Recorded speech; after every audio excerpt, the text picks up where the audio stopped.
All right, my people, what's good? How y'all doing? And as always, those that are listening in are new to the channel.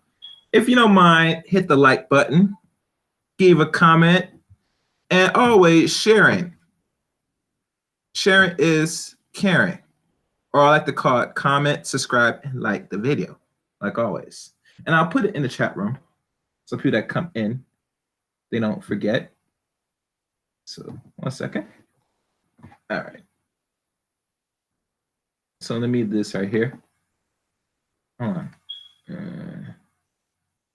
I don't have my beautiful lady moderators on here, so I had to do most of the work for myself a little bit. But you know how things go, people. Not everybody's going to be, around. And I know this, and I'm cool with that. Hold on.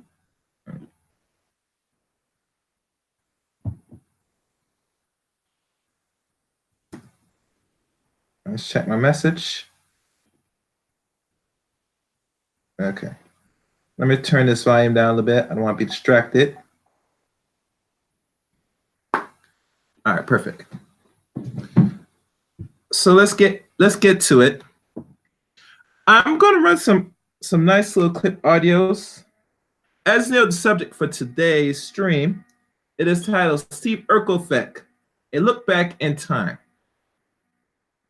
Now, I came across the recap of Family Matters that was streamed back in 2017 when they were celebrating their, I believe, 28th anniversary. And as we know today, this will mark in, I think, September 10th or 13th of 2019. This will mark the 30th year when Family Matters was on the air and been on the air and was broadcast on, I think it was TGI Friday. So this show is now approaching the 30-year mark. And it was very much a pivotal and important show, like all the shows back in the 80s. And back in the 80s, we had a wonderful plethora of shows from A Different World, from the Cosby shows, and what else? A chat room of other shows that were well known back in the 80s that shed insight and values in the family. Oh yeah, the Fresh Prince came in 89 as well. So there's a bunch of shows that show Black images in a very nice and positive light, where it leaves a message for all of us that were either Gen Xers or millennials could remember back in the 80s watching some of these shows, if we could recall. And I remember a good portion of these shows during that time. One thing, as I wait for people to come on, and I'm not gonna wait, I probably will proceed anyway, and catch playback. You gotta understand that when I go back and really evaluate Family Matters, and following the interview done with the cast, I have more appreciation on the well talent our people bring to the table in regards to cinematography and television that our people participate. Nor we didn't really run these networks, but we pose a real good presence to the minds and heart of not only adults but the young youth that were coming up during that time. And it set precedent of how you view families and what a family should run or how a family is in the reality of a family. And there were some writers that were white that wrote most of the material of the Black family. From y'all are aware of Good Times and all these other shows. Some of these writers were what we call Jewish in nature that wrote most of the material, and there were some Black people that also wrote very important shows as well. From the Black man that wrote the Married with Children, it purely looked back and thanked the anchorman for this information that I didn't know was a Black man that was writing and correspond the creativity of Married with Children. And it was depicting actually a Black family, if you think about it. It don't really say it like that because white people that was the ones that portrayed the characters of Married with Children, but it paints a picture of how a Black family usually runs because a Black male that wrote this TV series, a very successful TV series, if I might add, that ran for over a decade. I believe so. Let me just adjust my volume here. Okay.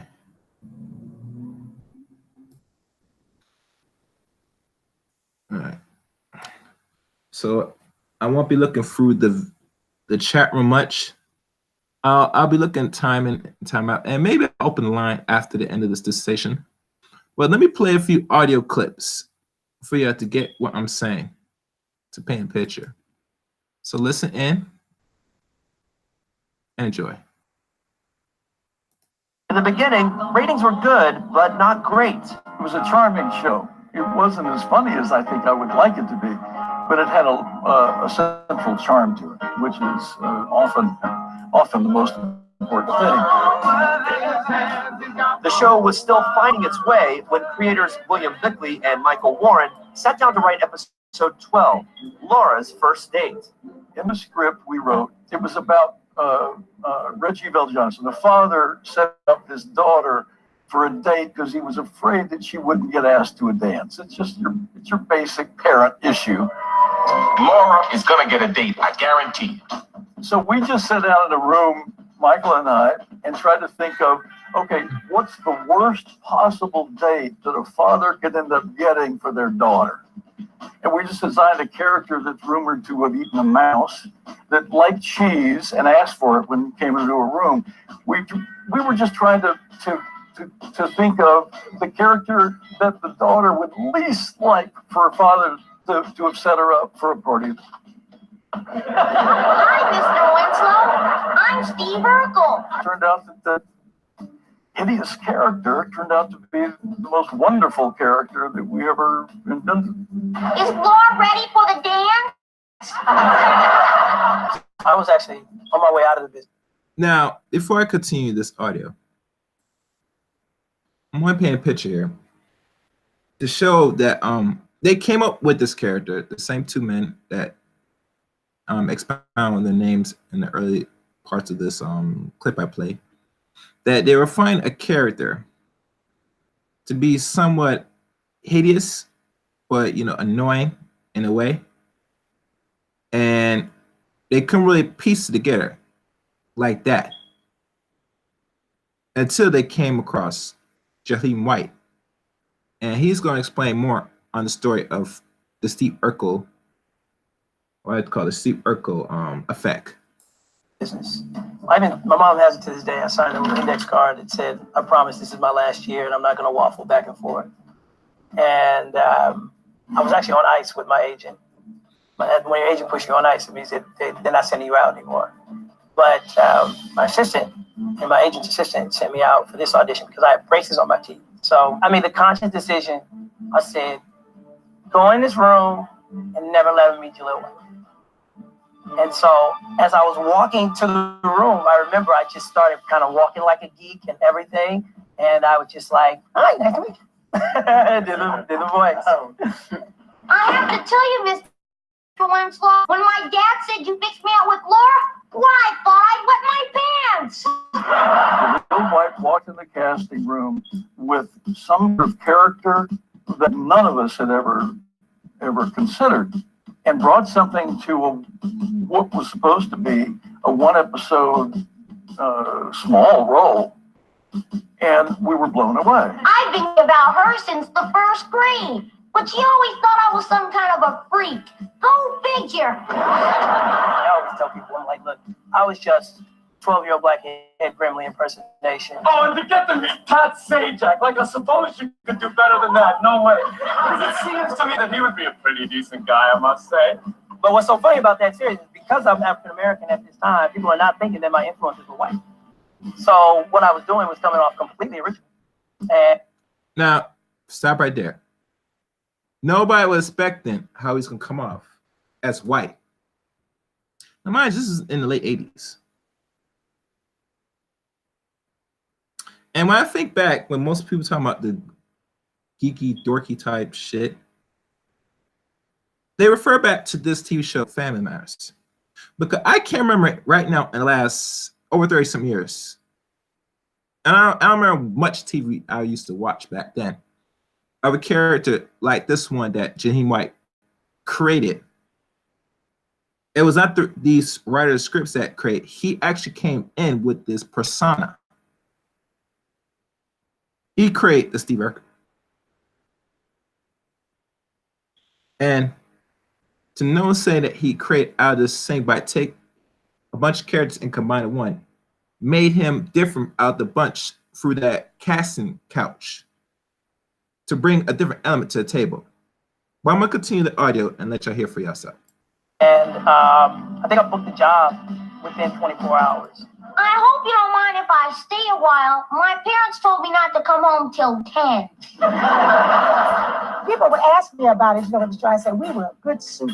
Boiling, we had all this spice before we needed that salt. When he came in and threw that salt up in there, it was a pot that nobody could just get enough of, you know what I mean? And every time the show, and we would hear people screaming and clapping and everything, we knew that first step was not our last step, and it was going on, and we were going to the moon. Hello, y'all. I'm Steve's cousin, Murder Urkel. At the end of that first episode, though, I went to my dressing room and I cried. And then producers came to check on me. And my dad told them that I would never do that character again.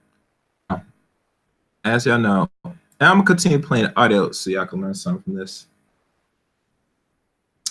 And for those that's watching, please hit the like, comment, and subscribe if you're on the video and watching this video right now, to let you know that when we look back in the 80s and even during the 90s, even with Family Matters, when it started in its infant stage, and much is not really a struggling channel at first, but it needed that extra thump, that extra kick to really take whatever it was back in the first season and take it over the top. Because if you look at most average black shows during that time, if it didn't have certain ratings, it was not going to survive a second season, much less a third season back then and even till now. And there are many shows right now I could say right off the bat that I don't watch TV, but let's say I'm mostly like Hulu or one of those other things to watch these type of TV shows. And I could recap most of the shows that were primarily black families TV shows. Some of them don't even pass a third season. Hell, much of the second season, depending on the show itself. But Family Matters did. And the only reason why it survived for over, let me check how long the show been on the air. I'm on Wikipedia it right now.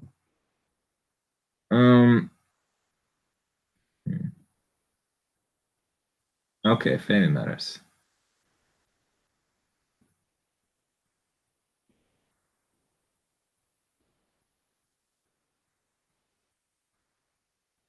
Nine seasons. So from 1989 to 1998, it ended. In the month of July.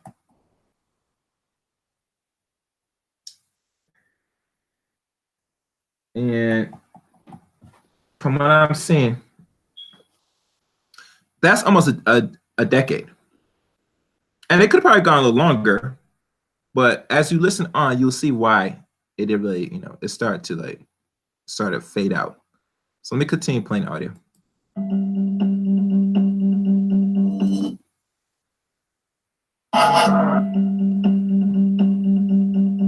Wow, are you wearing a bra? Who are you? And why are those flowers dripping on my floor? Family Matters premiered on ABC in 1989. After a slow start, the show took off when a bold, new character was introduced midway through the first season. Did I do that? We had no intention that the character was going to go more than the one episode. In fact, my partner Michael named the character after somebody he knew. The whole name. He knew a person named Steve Urkel. We don't usually do that if it's going to be a regular character because sometimes people don't appreciate that. The iconic Steve Urkel was played by Jaleel White. This was the 13-year-old actor's second sitcom, having already co-starred as comedian Flip Wilson's son in the short-lived Charlie and Company. Did you hear something? I thought I heard something. It sounded like a bear talking to a monster. Urkel is the neighbor next door who is so annoying, you have to love him. He is a quintessential nerd. Suspenders, high pants, white socks, thick bifocals.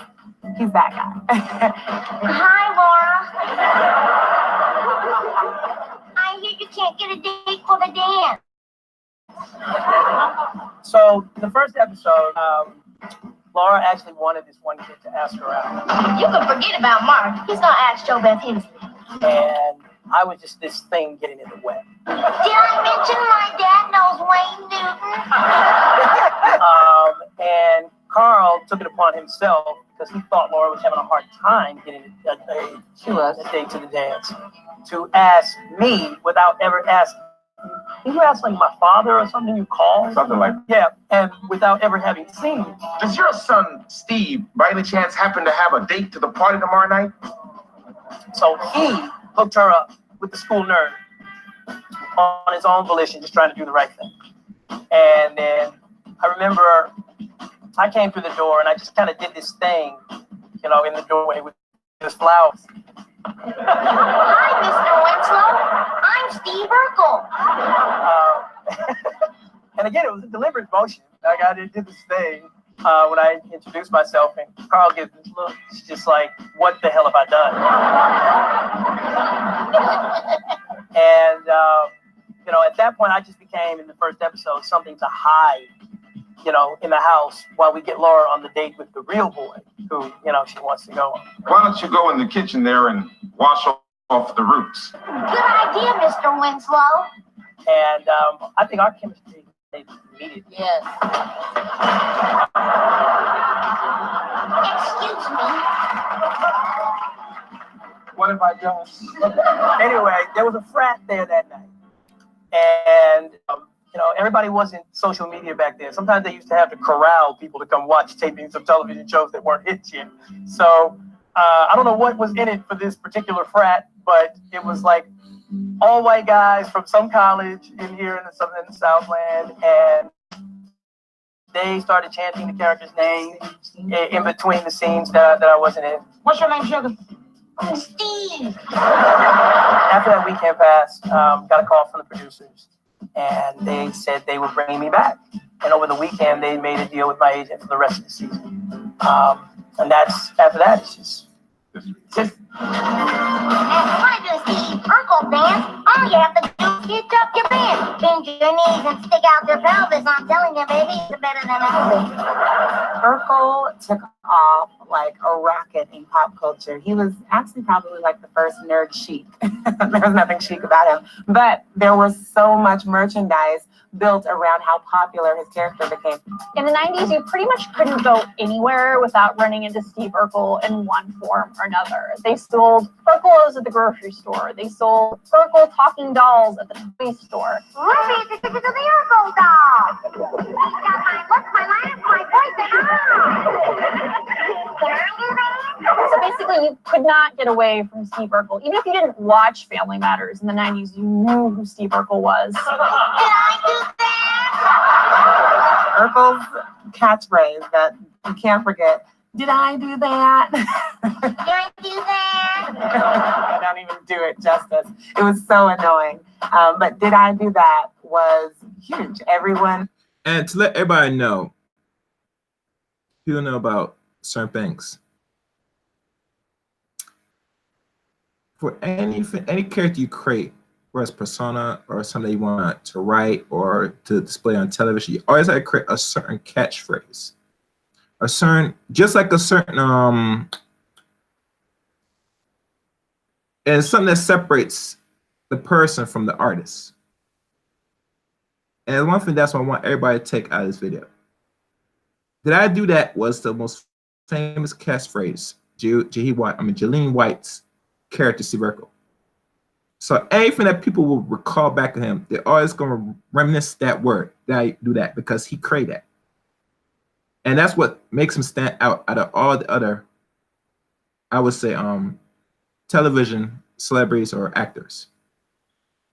Let's continue. To this day, we'll say it. Did I do that? Just became this thing that became synonymous with me being completely obvious and then saying it afterwards. Did I do that? Yeah, a few phrases. I remember the commercial, "I've fallen, I can't get up." I've fallen and I can't get up. Remember that? Yeah. We stole that. I'm falling, I can't get up. And listen, back then you didn't really know what going to be a catchphrase that was going to stick. Nowadays, things are so contrived. It's like, oh, we got our catchphrase, and they'll just drill it in your head whether the audiences like it or not. I'm wearing you down, babe. And just like sometimes a delivery can mean more than what was actually said. So for a lot of those things, like did I do that? It was just. Did I do that? I have some small dioxycycline to my body. It makes my DNA reconfigure in parallel genetic structures. In a super bizarro twist, Steve created this transformation type machine that allowed him to become other people. So throughout the seasons, we saw him become Bruce Lee, Elvis. Sorry, I got mad. I guess I was all shook. And a bunch of other famous people, oddly. It was always sort of a bit of a side gag.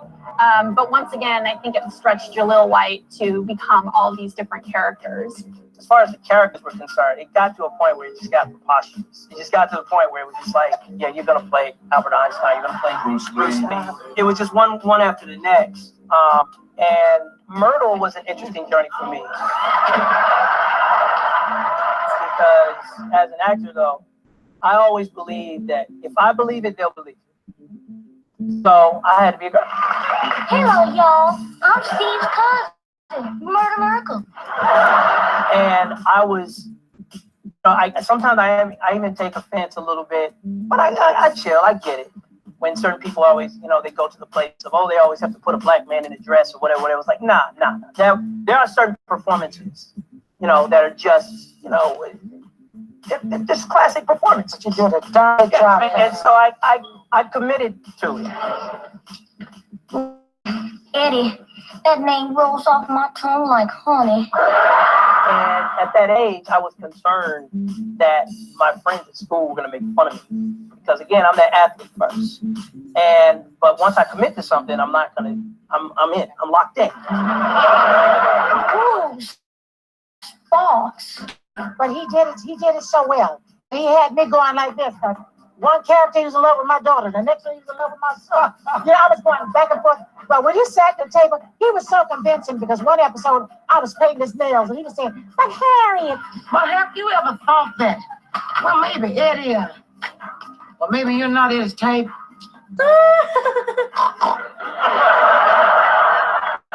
And like I said, it just came like this, these different characters. No boy can resist Myrtle Urkel. Well, I'm gonna take that boy like Grant took Rick. At the end of that first episode, though, of Myrtle, I went to my dressing room and I cried.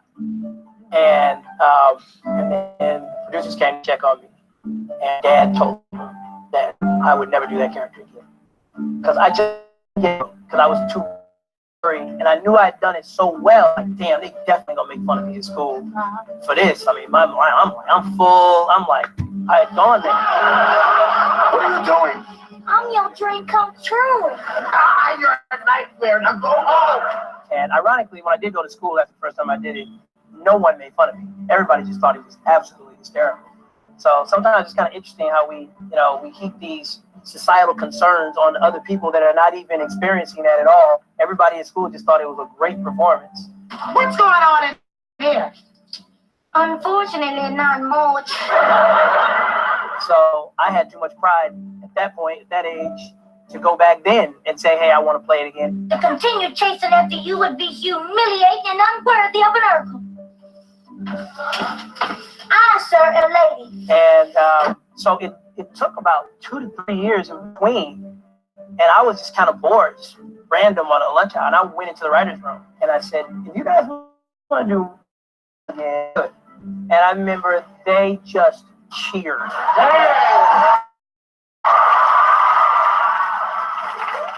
Hi, y'all.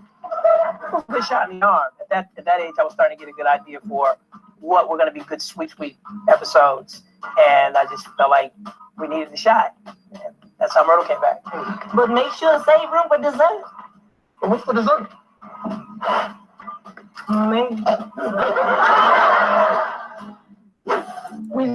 Now, the one thing I did not like, and everybody knows my stance with homosexuality nonsense, that, you know, he played a character murder, Urkel.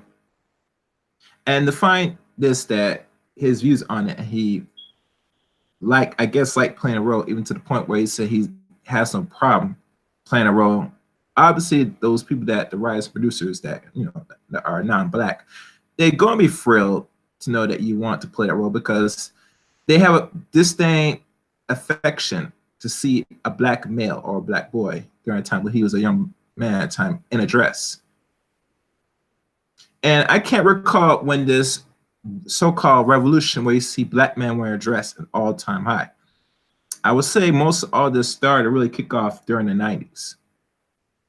Quote me on this if I'm not right or wrong. I'm not sure if anybody in the chat room could correct me on this, but last time I checked, I see a lot of black men starting wearing a dress really in the 90s, more. Besides the exceptional rule of Goodbye Uncle Tom that was produced back in the early 70s and then came out on DVD in the 90s. But the point is this: Jaleel White, as talented as he is, when he played that role and he was embarrassed, didn't really feel doing it and uncomfortable at that time, you know, I guess his own parents during the time didn't find a problem and not shame him for that. Because I believe if shaming came to the process, he would not even play that role again. But because they didn't really go hard on him at that time, what you're seeing is, like, you know, he grew a sense of comfort playing a role of I'll say it, a bitch. Yeah. But you know, that's something that's a little dark side of, you know, a little bit of history during that time. But understand why he played. Now, I'm not pleased, but I understand the mindset during the time why he played it. But it goes to the fact that for all young people that wants to be inspired actors, you should never play roles or dress like women just to get somewhere in this so-called weirdo we call, you know, Hollywood weirdo, or all these other, you know, producing companies that put out TV shows or films. Never sell yourself cheap, black man. So let's continue on with the audio of this Family Matters casting reunion.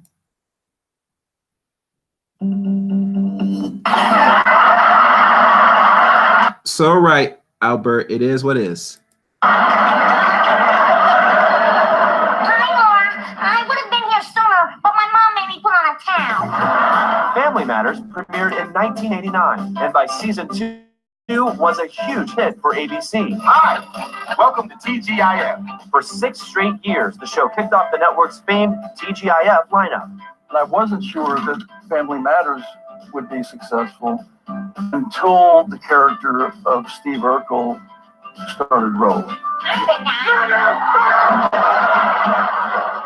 I do that? In the second season, the show also added a new actor to the cast. 4-year-old Brighton James stepped into the role of Aunt Rachel's young son, Richie, who'd been previously played by a baby. I will go upstairs and put my little man to bed and change my clothes. So as sitcoms are wont to do, Baby Richie was aged up in season 2. You know what I'm gonna fast forward this because I got to the Steve Urkel part to make it easy. So one moment.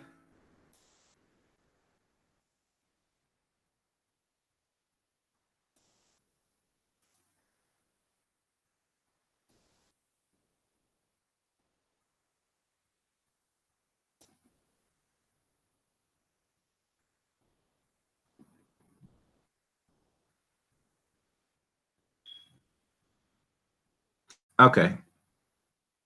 Now this part I'm gonna play in regards to transmissions from Urkel to Geek to, you know, rather fine, smooth, you know, I'm gonna let the audio play for itself. We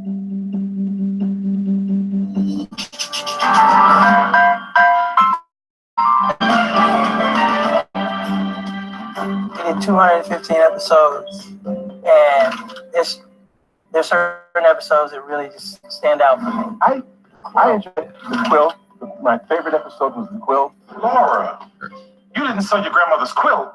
That quilt has been in our family for 200 years. That quilt is priceless. Where Laura finds this my grandmother that my mother made, and that's my favorite of all the time. I think now is a good time to tell everybody the story quilt. Yeah, tell us quick before Laura sells it again. Somebody in the Hold on. cast, Let me do maybe more this. than- Let me fast forward that. That's not the right one.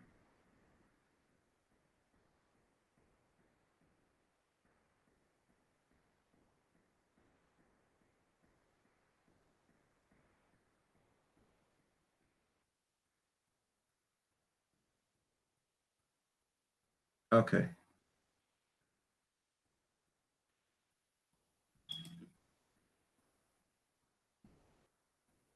Sorry about that because I was watching it for the second time, so I didn't really timers on when to stop and pause it.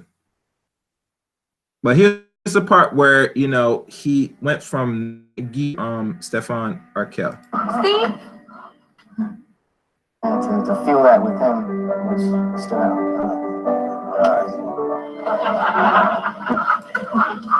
Steve?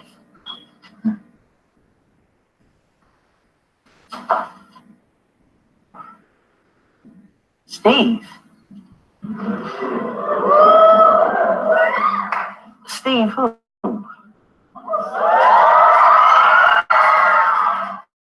My favorite episode would have to be Stefan Urkel, first episode. And the only reason why is because it came such a shock to me that people were so interested in seeing me as me. No. There's no Steve here. I'm Stefan, sweet daddy. I thought it was boring. And I remember telling our producer, David Duclan, this is boring. And he was like, people need to see you this way. That to me started, I feel like puberty started for me that night. You are worth another jump. I do. Because basically what that character was, you know, I was over complimenting every Winslow family. BG? Well, big guy, of course. I just love to compliment this guy, you know, because he do this little giggle and shimmy.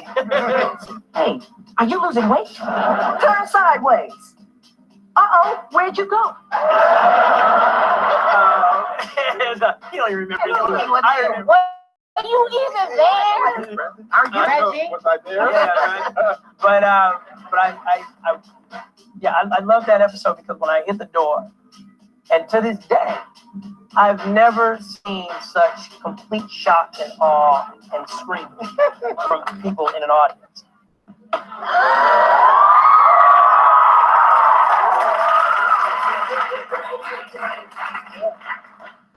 Please, party on, party on. And if it wasn't for my discipline to never break character when you got going, I really would have just stopped and been like, really? It's you. It's really you. Thanks, baby. I would have just stopped the scene and just been like, but you don't ever break magic when it's happening. And instead, this skill you developed is to milk something. We have some serious honeys in here. Oh, this party is the bomb. So I really got y'all on the hook like this. Yo, Stefan. Yo, Eduardo, my man. Oh, I'm sorry. I don't know that handshake. How could you? I just made it up. That meant a lot to me because I felt like that was, there's some kind of bridge there for me becoming a young man. Absolutely.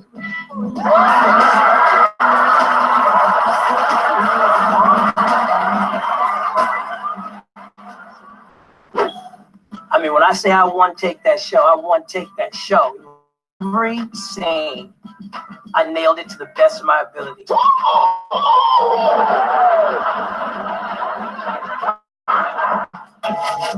All right. And another thing to say on this. Yeah, and Albert, I do like the Bruce Lee part too.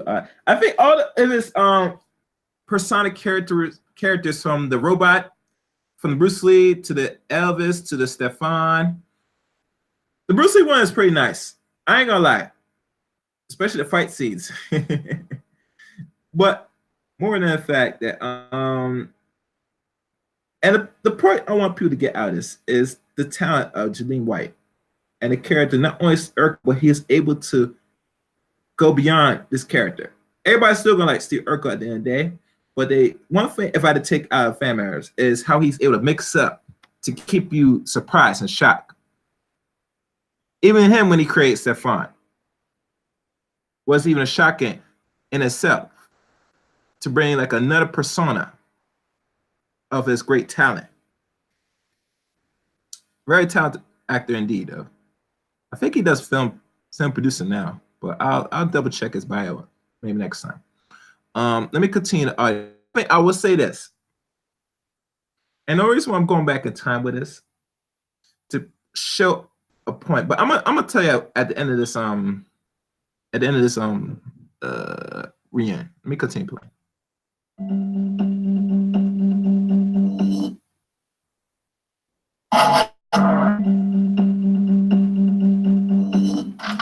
I did all my Christmas shopping in one day. And you fit every gift in that little bag. Oh no, these are the receipts. Family Matters premiered in 1989 and ran for an incredible 215 episodes. Oh my God! But midway through the 9th season, the hit series lost its very first cast member when Jo Marie Payton decided to leave the show. How did a guy like me ever end up with a genius like you? I don't know. I guess I wasn't paying attention. Including her time on Perfect Strangers, Payton had played Harriet Winslow for more than a decade. When it was time to go, I had already put in 10.5 years I had done this character. And the way I explain it is that when you're a baker, you don't always want to bake cakes, cookies. You want to bake pies. You want to bake bread. I wanted to do something else. So when it was time for me to go, I did like my mother said, when it's time to go home, just take your toys and go home. Instead of writing the character off, creators Bickley and Warren decided to recast the role, which went to 50-year-old Judy Ann Elder. Hi, Harriet. How are you, Harriet? What are we talking about, dear? Oh, telling Steve about how I was going steady with Georgia when I met you. Oh, her. Wow.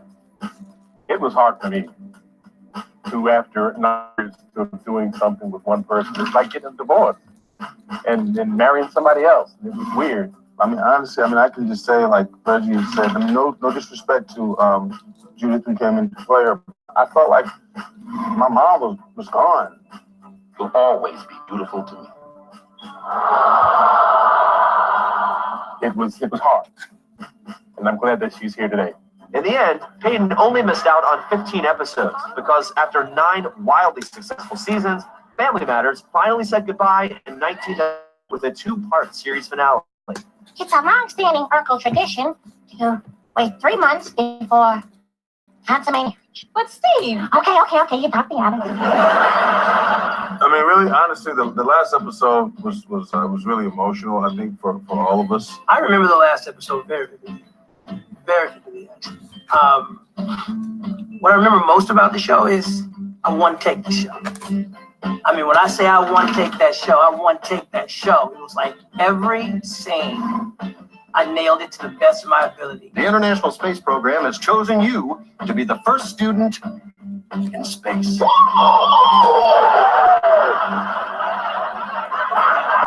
In the 2-part finale, Urkel gets a call from NASA, and they're telling him he is the first student to be invited to space due to this gravity invention that he made.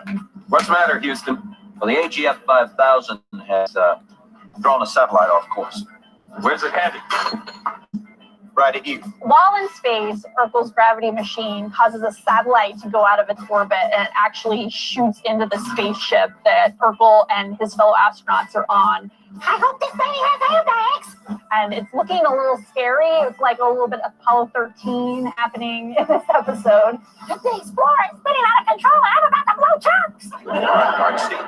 You're going to have to stabilize the ship. The other crew members get knocked out when trying to correct the ship, so it's up to Urkel to save the day. Congratulations, Steve. Course correction completed. The satellite's antenna punctured the hull. I figure we can break it off and patch it from the inside. The crew needs to dislodge the satellite from the spaceship, but because they've all been knocked out and injured, basically, there's no one left to do it but Urkel. You're going to have to send out the nerd. Live like I know that. So straps on his suit and goes outside to try to fix it. I did it! I got the satellite! I did it! Way to go, Steve. What's that? I'll find a way with. He manages to free it, but in Urkel fashion, he forgets to attach his tether, and he's floating off into space with this satellite. See what I'm thinking is? What do this suck? Things look hopeless, but you can never count Urkel out. So he ends up jerry-rigging this satellite to get its thrusters working. He basically thrusts himself back to the spaceship just in time before his oxygen runs out. Oh my gosh, it's a miracle. I can't believe this. The nerd's okay.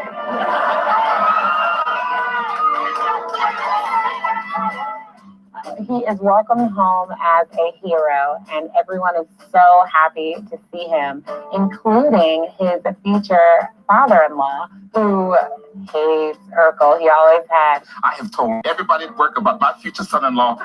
Really? Welcome home, son.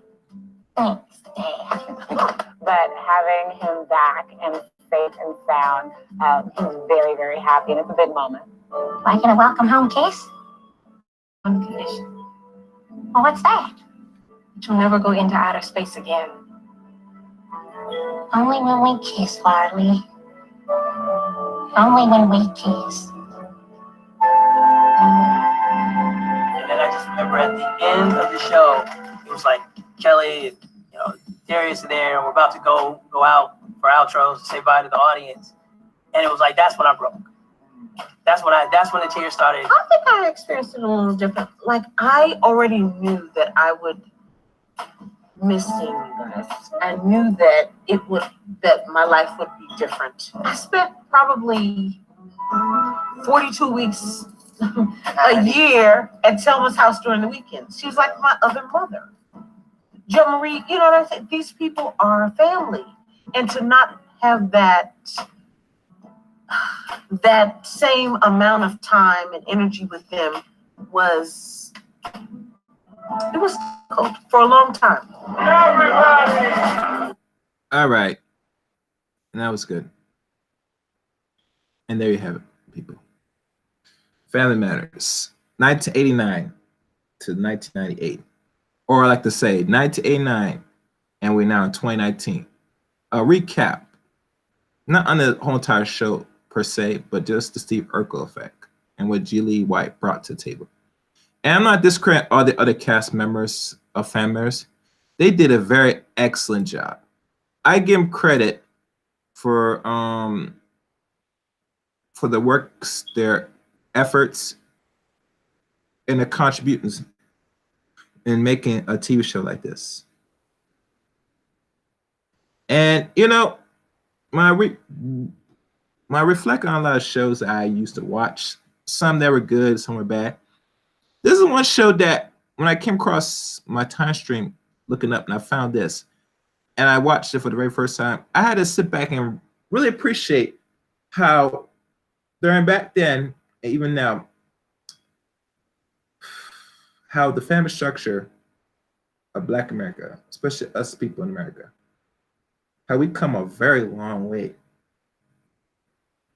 I mean, literally, if you think about it, a very long way.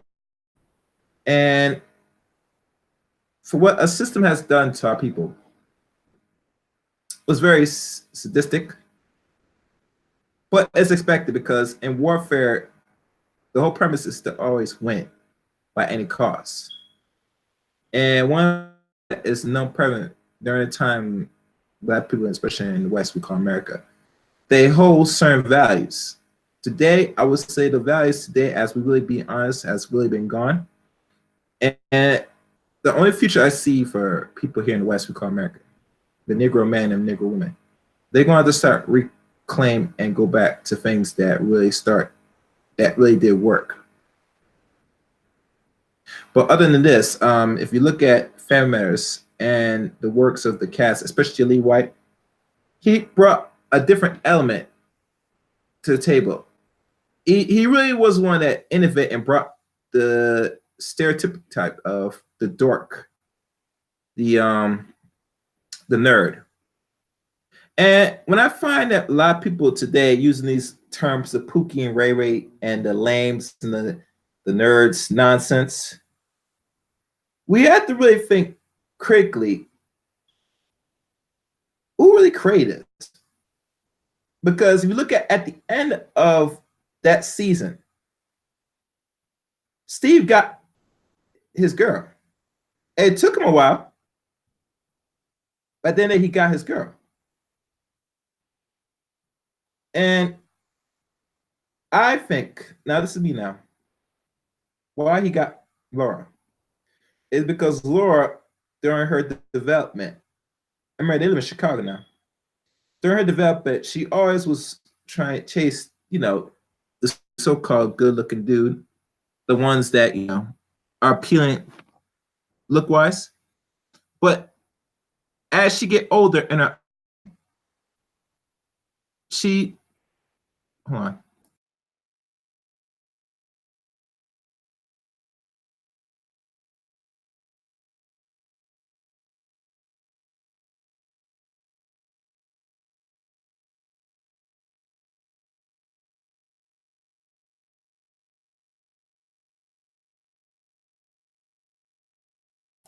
All right. As I see, really truly, she actually matured. Now, mind you, they don't make Laura like they used to back then, even now. I mean, think about it. So when I hear a lot of these dudes complain about they can't get the woman they want or something, maybe I should start recapping some of these shows and really looking how these men, and Noah is a fictional character, not a real character, but you have to really study how did they able to attain what they really want. Because at the end of the day, he's going to get the woman he wants if he really desires that. And like any man, not saying you should always pick the lower of the fruit, and no Black man should really accept that. Because if our women are pushed to pick the so-called quality of men, allegedly, then we should as men pick the same thing as well. Now, how are you going to attain this so-called woman of your dreams, or what y'all dudes call the bad chick nonsense? You might have to put in some work, put in that shit, or you could do the Steve Urkel method. But one thing is clear: that a lot of women back then, like the Laura back then, they don't make them like it used to. She kind of wisened up as she was approaching her 20s in the TV show. I can't speak for all the other women out here, but it's totally different now. And remember, she's Gen Xer. Not all Gen Xers fall in the same boat, but one thing I've known that she wised up and really started to look into him now. Now, maybe because she got a little thing at the end, because there's certain things that he liked about him, or something else. But at the end of the day, she made, I would say, a good decision in my mind watching that, because Steve not only gonna probably make the money, but his character's gonna probably evolve in time. As you could tell, he's gonna still be a little dorky, but she accepting that as is, and saying no, she like that. So like I said, if you're intelligent, you're dorky and lame, to all you fucking nerds out there and shit, there is still fucking hope. I'm telling you that right now. But I want you to learn from not only shows, but learn what they did differently, and try to improve on that. Because a lot of sisters going to still act the way they are anyway. They ain't going to change. I'm saying that right now, dudes. You know what I'm saying? But always put yourself in some sense of position. Like the Angry Man said. And everything will fall in place. So now what I will do, I am going to send these links out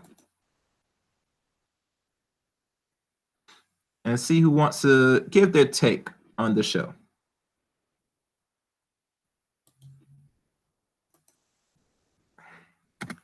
And like always, I hope this was helpful. I hope y'all like the stream so far.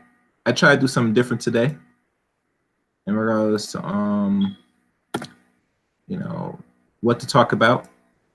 And there's some other things I want to talk about as well, but that's going to come in time.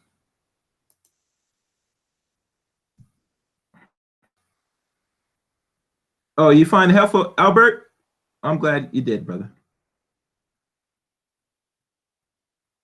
I mean, I tell you people many times, I don't do this for the likes, but it is what it is. I mean, but like always, putting out this content, I hope people grow and learn from this. Comment, subscribe, and like this video, like always.